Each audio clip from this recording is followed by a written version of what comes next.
You're listening to this podcast, so I know you've got a curious mind. Here's a helpful fact you may not know yet. Drivers who switch and save with Progressive save over $900 on average. Pop over to Progressive.com, answer some questions, and you'll get a quick quote with discounts that are easy to come by. In fact, 99% of their auto customers earn at least one discount. Visit Progressive.com and see if you can enjoy a little cash back. Progressive Casualty Insurance Company and Affiliates. National average 12-month savings of $946 by new customers surveyed who saved with Progressive between June 2024 and May 2025. Potential savings will vary. Yay Networks. You're listening to the Chatty Daddies podcast.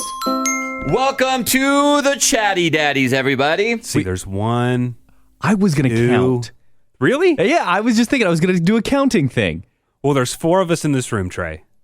No, there's 3 of us. Oh, man, I was looking around. I was like, is one of us pregnant? Nick's Does surprise. anyone's kid not count correctly? Is that just mine? It's so frustrating. I'm reading a book to my daughter. Count the 3. I say, can you count the 3 sheep on the page? She goes, yeah. 1, 2, 3, 4. No. Count the 3 sheep. 1, 2, 3, 4, 5. No. Point at each one. 1, 1, 2, 2, 3, 3, 4, 5. No. Stop it. It's so frustrating. That's called parent rage. I know. And I get it all the time. No. My parent rage comes with now that my kids do math homework, and they're still on the easy side of things for now. I know Kaysen is about to enter the realm of math where I have forgotten most of the stuff, but they will have a problem in front of them, and then I will ask them, all right, so this is this, and then that's that, so then what's the answer? Mm-hmm. And they don't do it. They just go, 5? Yeah. Why the hell are you guessing? Yeah, no. It's right there in front of you. Just do it. Just do it with your fingers if you need to. Stop guessing. It's the guessing that makes me feel like I'm about to lose my cool. I really think they're just not listening to us. Bro, yeah, big time. They're not listening to you or me explain how to solve this problem. She didn't hear me say count the 3 sheep. She's just looking at a book, and when she just hears wants to count, she just starts says counting. numbers. Yeah. Yeah. Hey? Yeah. So your kids probably, I did that when my kid or when my parents or my brother would help. He was good in math. My brother would help me with math. I'm terrible in it. And we would get in huge arguments. I just wouldn't listen to him. I would zone out. I bet that's what's happening. Yeah, big time. Hopefully it gets better.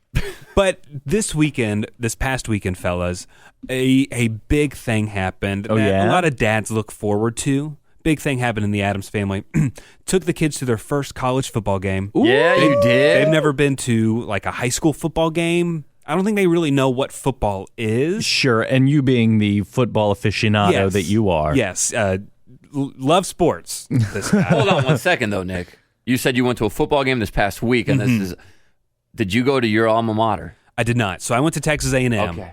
And, we played Alabama, and I've been to several A&M Alabama games, and they're never great. There was one time A&M won, and it wasn't at home. So I was like, okay, and those tickets were very expensive. Astronomical, of course. So expensive. Yeah. And so we weren't planning on going to that game anyways, but A&M won. Haha. It was incredible. Great game. But didn't go to that one. Didn't go to that one. Okay. We went to a Baylor game. My wife went to Baylor. Her whole family went to Baylor. Her parents, her brother, like grandparents, aunts and uncles, huge Baylor family. And good team. They're not bad this year. Good team, Pretty 5-1, yeah. And so we went there, and her mom got like $10 tickets. And the Baylor football stadium is great. It's not huge. Oh, yeah, they got a new one. Yeah, it's not huge. Every seat in the house is a good seat. And so we're like, great, we'll do that. We live in the Dallas area, suburb of Dallas, so it's about an hour and a half to get there. My kids never get time on their tablets unless we're going long distances in the car. So they were very excited to watch Coco Melon in the car. Great. So they did that and absolutely loved it. No complaining on the car ride. Had to stop a few times. We did bring my daughter's potty training. So we did bring a little potty in the back seat. So we had to pull over twice so that she could use the potty in the trunk of our car. Potty in the back. Yeah. Business in the front. And so we get there and our seats are directly in the sun. And it was an 11 a.m. game, but it was already hot. Yeah. It was miserable. Me and my father-in-law and my son, we get there into the seats first, and it was hot. My son was already complaining. And then a minute later, my wife, daughter, who's about to turn 3, and my mother-in-law, they get there. My daughter immediately starts crying and complaining. I mean, she hadn't even sat down in the sun. It was just her like walking up from the steps. And she was that's a lot of over work. it. And we're like, okay, we're going to go to those seats in the shade. We went around the stadium, got to spread out in some seats, and my daughter lasted like 2 minutes in the stands. And my mother-in-law took my daughter down. My father-in-law played basketball at Baylor. Whoa. He did? He's 6'7". He's a tall man. Bro, Yes. I Hopefully think, my kids get some of the basketball genes. I don't know. Here's the thing. I think the boys tend to take after the mom side, right? Maybe. I think the boys take after the mom. I've heard you get your hair from your maternal father or grandfather. Yeah. Right. But do you want your kid when he's like 18 to be 6'4"? And Yes. like you do. Yes. And like so when he's bowing up to you and being like, that's "Hey, fine. he's going to be like, "Sit down, little man." Yeah, that's fine because so much respect is given to a tall person just because That's they're tall. true. That's true. And if he's having problems in the ladies department or whoever he's dating at that time, height gives you a lot of advantages. Sure. You know, nobody right. wants the short guy. And if you're scared of Nick being whooped up by 6'4" son, that's not going to happen because Nick has dad strength. Dad strength. It is pretty. It kicks in. Dad Does strength. it? Oh, big time. At least me Hold on. against my 5-year-old, it does. Yeah. I can tell you of an instance where I was physically bigger than my dad, right? Yeah. He was taller than me still because I only got to 6'1" and I stopped. My dad's about 6'4". But physically, muscle-wise, strength-wise, I was far superior than my dad. You know, I was in high school. I was benching a lot of weight. I had muscles. My dad had not seen a gym in a decade, right? And I remember that day, I finally thought, today's the day. Today's the day I'm going to bow up to my dad. And look, 16-year-old Jose, unfortunately, might have murmured, shut up to his mom. Sorry, Mom, I did. And she snapped back at me. And I snapped back at her. And that's when Dad usually steps in, which he did. And he stepped in and got in my face. And I pushed my dad. Oh, yeah. What you going to do, old man? I said, get out my face. I was like, get out my face. I'm about to leave. And he said, you're not going anywhere. You're staying in this house. You're grounded. I said, no, I'm leaving right now. Get out my face. And I pushed him. And he said, oh, you want to get physical? I was like, yeah, I'm down to get physical. And you know what my dad did? He took one little step towards me. And I don't know where his fist came from. Couldn't tell you. I thought I knew how to fight. I thought I was pretty athletic at my young age. But that fist was not seen, but definitely felt.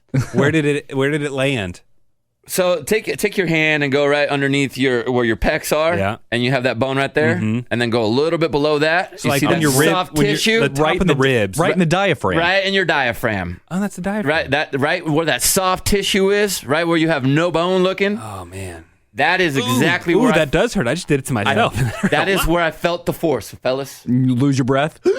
I lost my life. I crumbled to the ground, and I tried to get up to do something about it, and my body was saying no. My mind was saying no. Everybody in my head was saying stop it. And I never tried my dad again. Nice. You had to concede.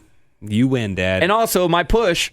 He didn't move very much, guys. I thought I'd give him a good one. He did not. All right, that was a small side trek. So No, we're back. the Baylor game was great. We stayed until halftime and then left. So my father-in-law played basketball, so we get to use the Letterman's Association, which they serve some breakfast tacos before the game, which Yummy. were great. Does he wear a Letterman jacket? No, he okay. doesn't. He doesn't. But it is pretty neat. You can go to like this giant screen that they have and type in like a class year, and you can pull up the team pictures. Oh. And so it was cool for our grandkids to see him, you know, their granddad when he was 20 years old on the basketball team. It's pretty neat. That is so cool. And we left after like halftime. When they were asking to go again and again and again each weekend. When's football? No, when are they we going haven't to asked- They haven't asked football? again. I mean, they tolerated it. Yeah. You know, my son was asking literally every 4 minutes, is it over yet? Is it over Oh, yet? No, wait. poor And Davis. He brought a big bag of coloring books and stuff, so he did that. He danced around a little bit. I think he had fun. Outside of breakfast tacos, did we do the cotton candy? Did we get nachos, hot dog? No, we didn't. We brought enough snacks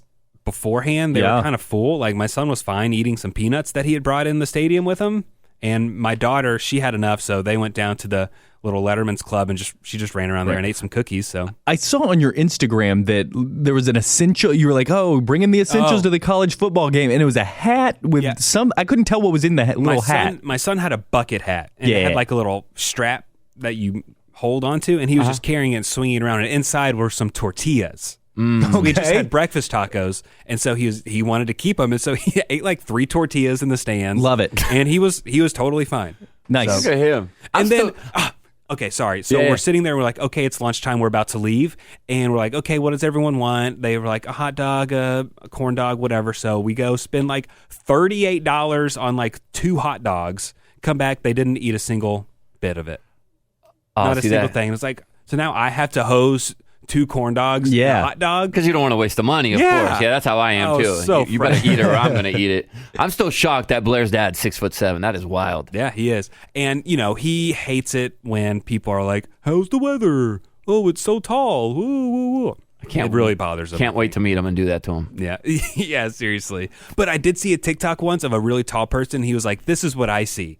And it was a phone from like his eye view, and it's just like the top of dusty vending machines and store shelves. Oh, yeah, I've seen that guy. And it's just like, this is what it is. And then... Is it the guy that ducks under the door all the time absolutely. they ask him to do and things? It's funny when you see like the girl, his girlfriend will like get up to his height, and then he'll get down to where her height, and she'll look down at him and be like, whoa, this is how you see me? It's really funny. That's pretty cool. Okay. Fun fact, my biological dad, 6'7", 6'8". Yeah, that's where your height probably comes from, right? I mean, no, because if I would have gotten that height, I would be way taller than 6'1". That's why I say I think it comes from the mom's side, because I got more of the my mom's height. But 6'1's a good height. Like, what's a desirable height for a man, and what's a desirable height for a woman? I'd say 6 foot is the that's what guys want to get to. I wanted 6'4" so bad. At least you had a chance. I had it. So I suppose that's what the doctor told me I was going to be. It may end up changing depending on how tall you are. Mm-hmm. But like in my head, I always was like, if I'm 6 foot tall, I'll be all right. What are you now? 5'11" and 3/4. I'm Round it up, 5'11". dude. I'm 5'11". And I would just need that 1/4 of an inch, and I'd feel like I'm actually doing okay. You're 6 foot, dude. Round up. I put on shoes and I'm 6 foot. Yeah, so it's fine. Because I say I'm 6'1", but honestly I am 6 3/4. Right. But I round it up because I deserve it. I feel like if I say I'm 5'11", it makes it seem like I'm really honest. Yeah. Because everyone's going to say I'm 6 foot. That's true. But if I'm 5'11", then they'll be like, oh, maybe this guy's honest. Or maybe that means they think that I'm 5'10", and I'm just trying to give yourself... Like, I can pull off 5'11", but not 6 foot if I'm 5'10". What I do like doing sometimes is going up to dudes that are clearly 5'10" or whatever, and when they ask me how tall I am, I go, oh, I'm 5'10". And you can just see their wheels spinning. Wait a minute, hang on. How tall am I then? Because I'm 5'10". So what's going on? And that's my favorite. That's one of my favorite pranks. What's the desired height for a woman to date? Yeah, just in general. I personally was a big fan of like the anywhere between 5 feet and 5'6". Okay. I don't know why. I'd say 5'6" is probably the good, just middle of the road. Right, you're standard. Not. Yeah, I don't think any woman, and this is me just throwing out nonsense that I have formulated in my head. I'm sorry if it's wrong, but I don't think women want to be 6'4". There's not anybody out there going, oh my gosh, it would be so much better if I were 6'4". And I don't know, at some point you have to feel so small that you're unsafe, right? So if you're like 5'6", then as a woman, you're like, all right, I can walk down the street without feeling unsafe. Maybe, I don't know. In fact, you probably can't walk down the street as a woman and feel safe anyway. Yeah. I did date a girl that was in high school that was about 5'10", 5'11". Okay. And that was pretty cool. She play volleyball?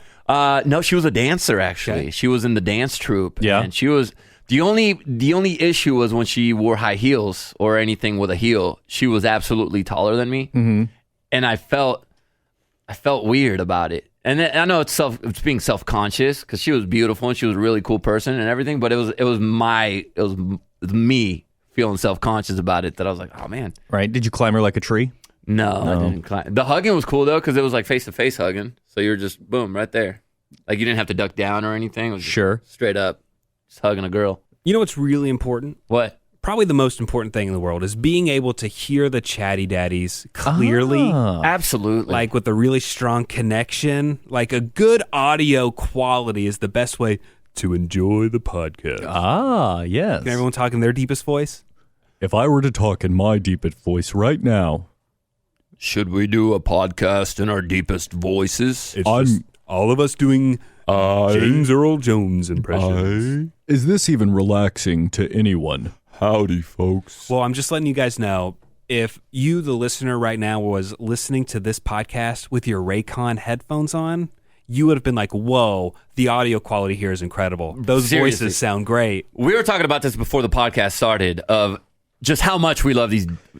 Trey is especially. I have them right now going for a run right after we're done doing this little JC's chat. had Raycons for a while. I'm an OG, guys. I've been on this bandwagon for a minute now. He has been preaching how great they are for a while, and Trey and I just got some recently, and they're incredible. They look cool, they sound great, and so they come with those little inserts. You know how you can like switch out the inserts to make them fit better in your ear? Different holes, yeah. They helped me learn one of my holes is bigger than the other in my ear. Which hole is bigger? My left ear has a bigger hole and needed a bigger like insert to keep them in my ear. So thank you, Raycon, for helping me learn about myself even. Best of all, these are so affordable. Yeah. That's what's the best thing about Raycons. the High quality. The sticker price on some other wireless headphones, like earbud style headphones, are pretty outrageous. And you're like, I'm never going to spend that money. But Raycon, you're going to get the best bang for your buck. And I know that they mentioned I was an OG with Raycons, but here's what Raycon's been doing. They have been evolving and getting better and better as they release their earbuds.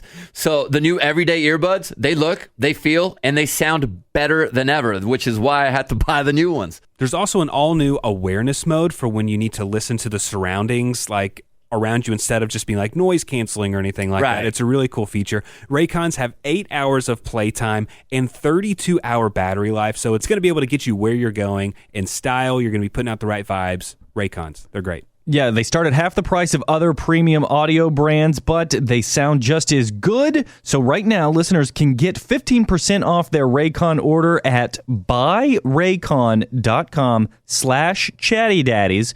buyraycon.com/chattydaddies to save 15% on Raycons. Let me say it for you one more time. buyraycon.com/chattydaddies. And that's BUY. Raycon. BUYRAYCON.com/chattydaddies. So we'll stay with the theme of football, but my weekend was not as lighthearted as Nick's was. Mine was one of those weekends where there were tears. Oh, no. There was an incident that took place over the weekend that I think it changed. It's going to change a lot of the kids on our team's lives and the way they look at life. You know, like the dynamic amongst each other, or just kind of off the field, just of what's going on in the world, and how we think we have made bounds and leaps to better ourselves as humans, but yet we find ourselves with these same problems over and over again. So my son is on a football team. I coach on that team. We have been with these kids and teaching them since they were in flag football, you know, so it's been since they're like 6 years old. They are 9 and 10 years old now. So we've known these kids since they were little. Yeah. To some degree, I feel like these are an extension of my kids. You know, I love these kids. You're literally watching them grow up. I'm watching them grow up. I knew these kids before they had BO. And now they have BO. And they all got braces. And right before they got braces, all that stuff. Before, like, some of them are getting up to close to my height. Like, I'm watching young men turn into men. Mm-hmm. I love these kids. I really, really, really do. I love them. It's a passion of mine. I actually look forward to our practices. I look forward to our games, which is why I was so excited about this past Saturday. We were going to play a really good team. It was a team we were looking forward to playing because they were undefeated. We were undefeated. It was going to be a great game, and it was a great game. And when we got towards the end of the game, you know, and football is a chippy sport. There's going to be kids that are shoving each other, or they'll push each other. There was maybe a little punch thrown at a helmet, and it's football. It happens. There's little testosterone's building up in their little young man bodies. But in the fourth quarter, I remember I saw something happening on the field, and we called a timeout. We were on our way to drive to tie the game, to score a touchdown. But I saw something happening. I saw one of my boys that is typically stoic and doesn't get shaken up very well. Like he's one of those guys he's always on point, right? Nothing moves this kid. And I went out there, and he starts running to me. And the first thing I noticed, because they're wearing helmets, you see their eyes first, right? You can't see anything but their eyes. And I see tears welling up in his eyes. And he runs up to me and he says, Coach, and there's one of his teammates closely behind him.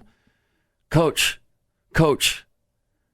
number so-and-so just called me the N-word. On the other team? On the other team. It almost it hits you almost. Like, what? Like, that's not something that should be happening. You would expect on a 9-year-old football field. Exactly. And I look up and I see the kid who he mentioned, and it's a white kid. And I go, your kid's a black kid. And this is a black kid. He's half and half. His mom's white. But he looks like he's a black kid. And at first thing I do is I go, okay. I gave him a hug, and I said, "It's all good, man. You did the right thing. You walked away. It's okay." And he goes, "I didn't do anything, Coach. All I was doing was playing football, and you called me the N-word." And now he's going into full crying. Mm-hmm. So I look. The referee's to my left. I look at the ref, and I say, "Referee," and he looks at me, and I say, "Sir, a young man just called my player the N-word." The referee looked at me and said, "I didn't hear it." And I said, "I understand you didn't hear it, but I have a boy here in tears who was just called the N-word for the first time in his life."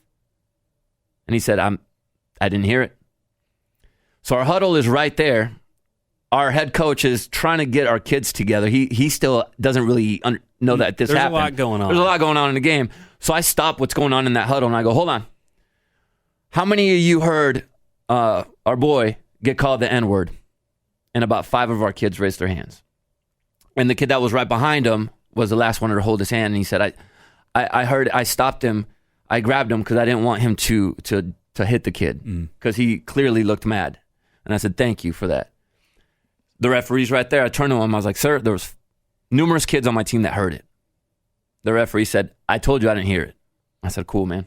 You don't even want to acknowledge it. You don't even want to protect this kid and maybe bring the other coach out here to have a conversation so that maybe he could go talk to the player and see what's going on." Maybe this wasn't the right thing for me to do at the moment, but I was hurt for my kid. I was hurt for the other 2 kids that were tearing up who were also black that heard that word said towards one of their brothers. That I looked directly at the kid that said it, and I called his number, and he looked up at me with a smirk on his face. And I said, "Hey, we do not speak to other people like that. We do not say that N-word to anybody. I don't care if they're black, white, you do not say that word." And he looked at me still with a smirk on his face, guys. He goes, "I didn't call him anything." Just like that. Which told me everything I needed to know. At this point, so are the parents on the opposite side of the field than where you're standing? Or we're on the home side, so the parents are right behind our bench. So could the parents get a sense of what was happening yet? We're in the middle of the field. Okay. They see that there's an interaction between me and the ref and me looking at one of their players and that I hugged our player or that I was consoling one of our players. And I looked back at the ref after he stopped. He's like, "You cannot talk to their players." And I was like, "Well, you're not going to talk to them, so I'm going to at least tell him that that's not okay so he doesn't do it again because we still have a little bit of game left." And so I said, "If you're not going to do anything about it, I am," right? And he goes, "Well, you're about to get kicked out." I was like, "Then kick me out, man. But this is going to look a lot worse if you kick me out for standing up for one of my boys getting called the N-word." And so I said, "I'm going to walk away now." And I walked off. And then I came back to the huddle. And I said, "Guys, the ones that heard our boy get called that word, are you upset?" With tears in their eyes, yes. And I said, "All of you that didn't hear it, you should be upset too. So let's get out there and let's score on these punks." And that's exactly what they did the very next play. Yeah. Nice. They scored. We did end up losing the game by 2 points. We didn't get our conversion, but the damage was done. And the rest of the team, and here's the thing, the rest of their team, fine young gentlemen, they all shook hands. They had great manners. It was just one bad apple can rot the whole patch. So after the game, I felt like it was necessary to go inform his mom because I wanted her to be ready. This is the first time, and he told me this is the first time he's been called that. So I knew that his mom was going to be pretty shaken up by this. I walked up to her and I said, "Hey, listen, I know he's going to tell you about this, and I just want you to know from me, so you're ready for it. But your son was called the N-word on the field, and that's what was happening towards the end of the game." Man, that's got to be a tough thing to bring up. It was to a mom who doesn't really know what's going on. I said, "I am so sorry. I don't know how to protect your son from these things. I could see it was a mixture of rage and sadness in her eyes. I saw her almost deflate. I saw tears well up in her eyes. And she said, "Thank you for telling me, because now I can be ready." And I said, "You're welcome. And I am so sorry. I am so sorry. I tried my best to do something so that there's repercussions for that kid, but I don't know if there will be. I just want you to know our kids heard it. Your son heard it. He's upset." We did our post-game thing, and then out of the corner of my eye, as we're getting ready to pick up our stuff, I see our kid and his mom now talking to the mom of the player and a couple of the coaches, and she's kind of surrounded. She's by herself with all these people that are together. So I said, well, that's not a good situation to be in for her, because I know she's probably upset, and rightfully so. So I walked over, and I came in as she was telling her, your son should not be using those hurtful words towards a black child. And the mother, this is what got me. And I know a lot of us parents do this. We get in denial when our kids do something wrong. But sometimes you need to take a moment, step back, and listen and take it in. But what this mom did was adamantly deny that her son said. She said, he didn't say it. He didn't say it. That's what she started saying. I get it. You're saying that because you don't want him to be the one that said it. And I was walking up as it happened. And so I said, ma'am, more than one kid heard it. More than 2 kids heard it. More than 3 kids heard it. Half of our team, basically everyone who was on that side of the field, heard your son use that slur. No, he didn't do it. It wasn't him. Ma'am, this kid has never lied. He's never cried. He's done nothing but the right thing. I don't think he's lying, nor would he want to lie about this. I don't think he would just magically become an Oscar-winning actor and cry on cue. Maybe your son doesn't. Maybe your son doesn't know the word. He doesn't know the word. He doesn't know. He's never used it, and just wouldn't let us talk. Right. So I looked at the coach who was standing right there, and he said, "Look, I am really sorry. If he said this word, I will have a conversation with him." And I said, "No, man. There's no if. He said it. All right." That's not there.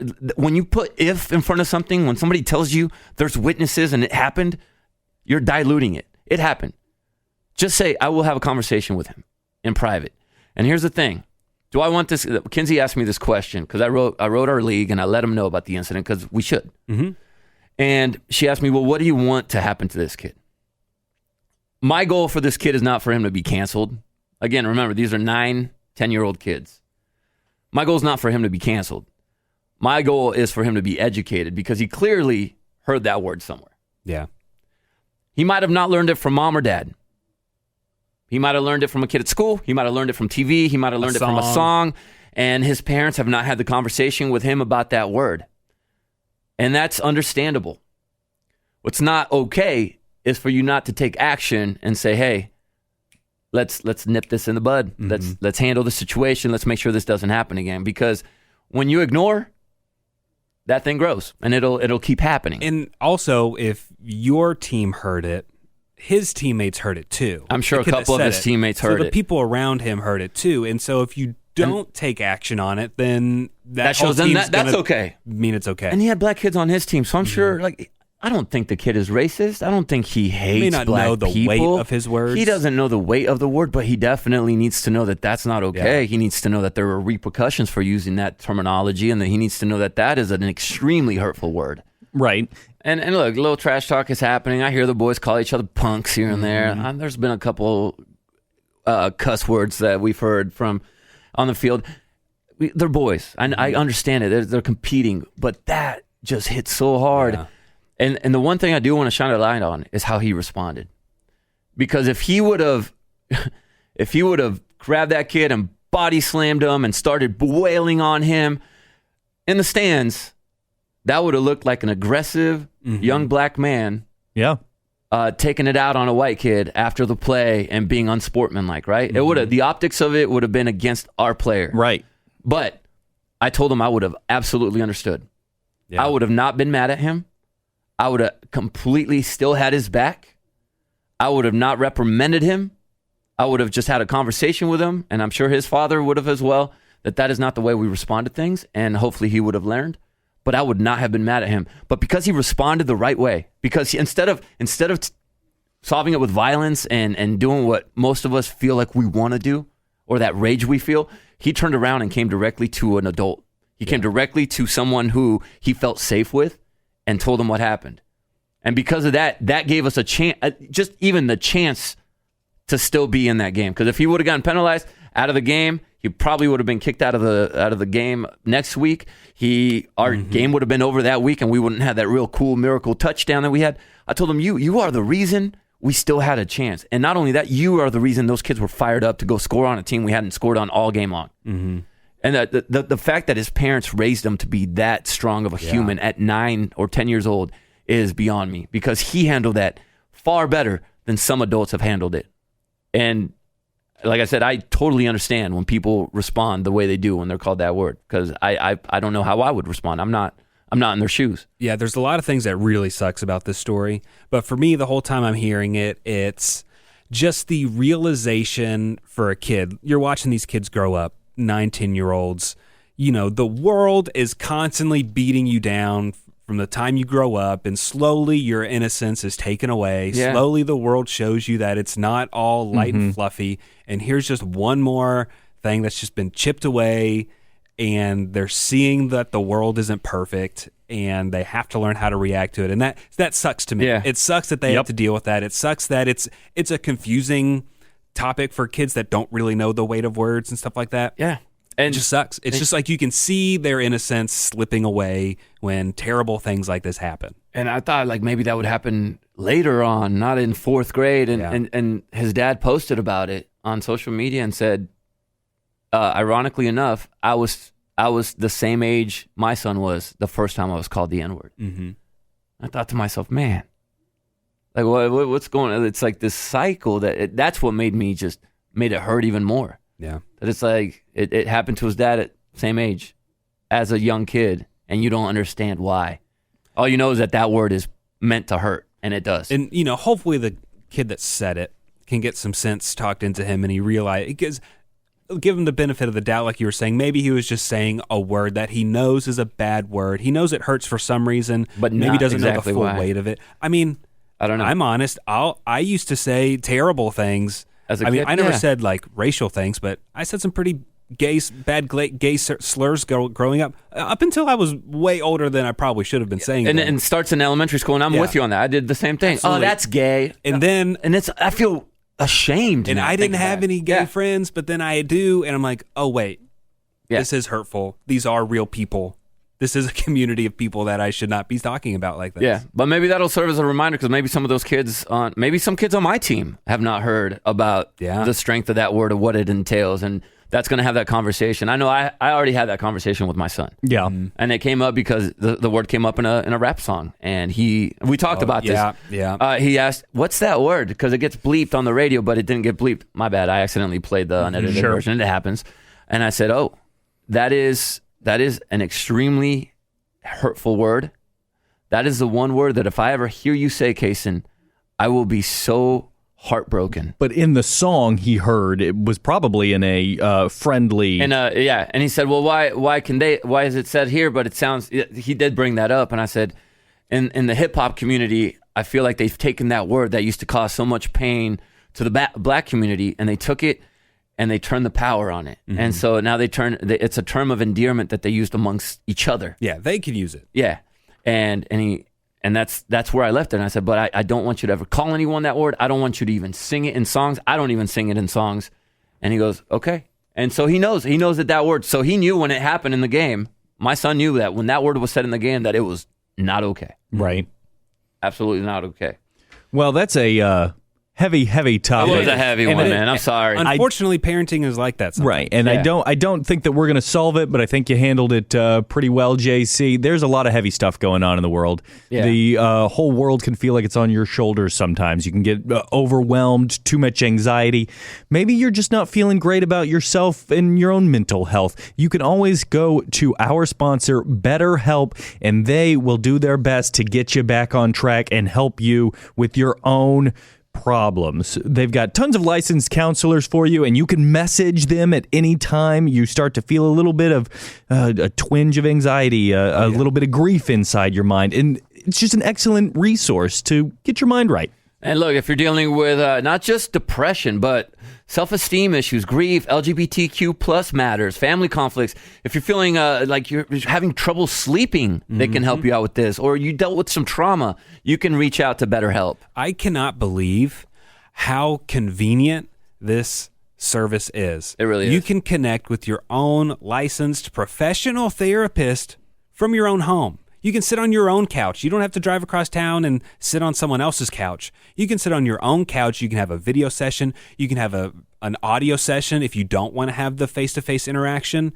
You can do it right from your own home and get the help you need. It's so convenient. There are a ton of testimonials online. They're posted daily to their website. And in fact, so many people have jumped on this convenient, affordable service that they're having to recruit additional counselors in all 50 states. Look, we want you to start living a happier life today. As a listener, you're going to get 10% off your first month by visiting our sponsor at BetterHelp.com/daddies.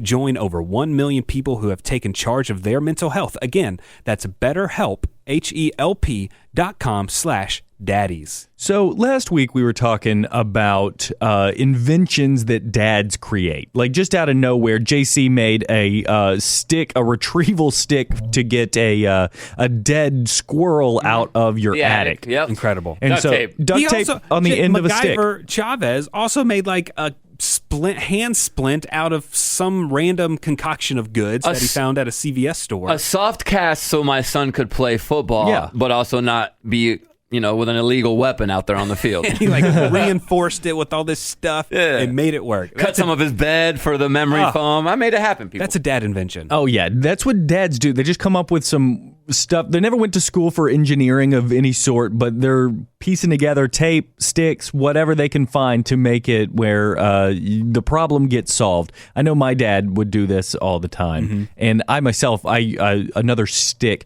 my dog Mowgli is a Cocker Spaniel, has cocker rage from time to time. Well, he had something stuck in his paw, and he wouldn't let me get to it to try to get it out. And he wouldn't let me get close enough to put a muzzle on him either. Ooh, so I made myself a little... You guys have a muzzle? Oh, yeah. Nice. You got to when you have the Cocker Spaniel.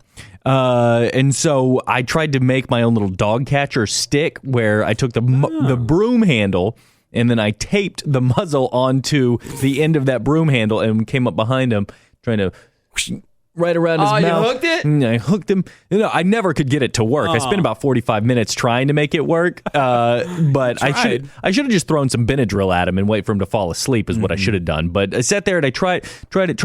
I think it would have worked pretty well if it had been for somebody more equipped to handle it. Like if there was a real vet there, we probably could have dealt with it. But me, I'm over here like, ugh.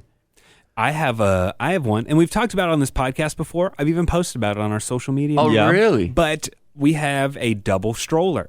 And during quarantine in early 2020, I was taking like a 3-mile walk with my kids every single day.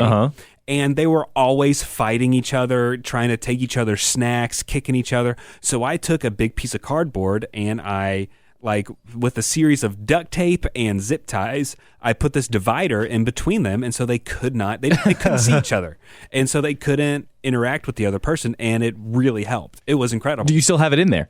Yeah, I absolutely do. It's very worn down, and it is bent, and it's gotten wet, and but it's still there, and it works really well. Nice. I have one that I used. It didn't come out working as well as I wanted it to, okay. But it kind of worked for a second. So when we first had the kid, Kaysen, I was riding my Sector 9 skateboard quite a bit, which is a long skateboard. Usually use it to go down hills to cruise.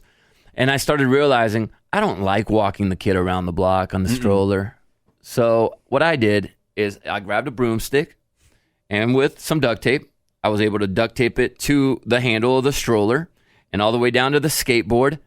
And my goal was to get it to stick perfectly enough to where I could just push off and skate with my skateboard on the stroller. Yeah. Which, by the way, now they make those strollers. I don't know if you've seen them. What? They have those strollers now. So I don't know if somebody stole my idea, but I was making this myself. Probably. And so I put enough, duct tape on the board, on the actual deck, and I went out there to start going, and on the first push, the bottom part came out, and it did not work. But it was definitely almost a great invention. The idea was there. Maybe we need to get someone to like 3D print it. Yeah. And then it would work or something. That's good. But you can email us, chattydaddies@gmail.com. And Clint wrote us, he said, my wife came up with a great invention. She has a stash of candy hidden inside a box of tampons in her vanity. None of our 3 boys will get near it. Genius, Clint. Smart little hidey hole. That is the best hiding spot ever. Ooh, don't want to touch that. Melissa wrote us and said, we put stickers of our kids' favorite characters on food so they will eat it. Our 3-year-old didn't want to eat spaghetti until I magically pulled out a box of spaghetti with Anna and Elsa's face on it. Smart. Oh, genius. Real smart. And then last one here, someone wrote us, Troy. He says, I keep all my wife's Starbucks lids. I turn them upside down and put a popsicle stick through the hole. The lid catches all the popsicle drips. Pretty good. I've also seen it done with the cupcake holders. Like if you put the cupcake little, what are they called? Cups that you like actually pour the batter into. The little folding accordion looking things. And you put a popsicle stick through there, and it'll catch everything. Going back to the tampon box real quick, because I'm sorry, Kason, but I'm gonna go there. A couple weeks back, my son is known to get nosebleeds. Trey, you're a nosebleeder yourself. Allergy season hits it even harder. Totally. So he gets the gushers.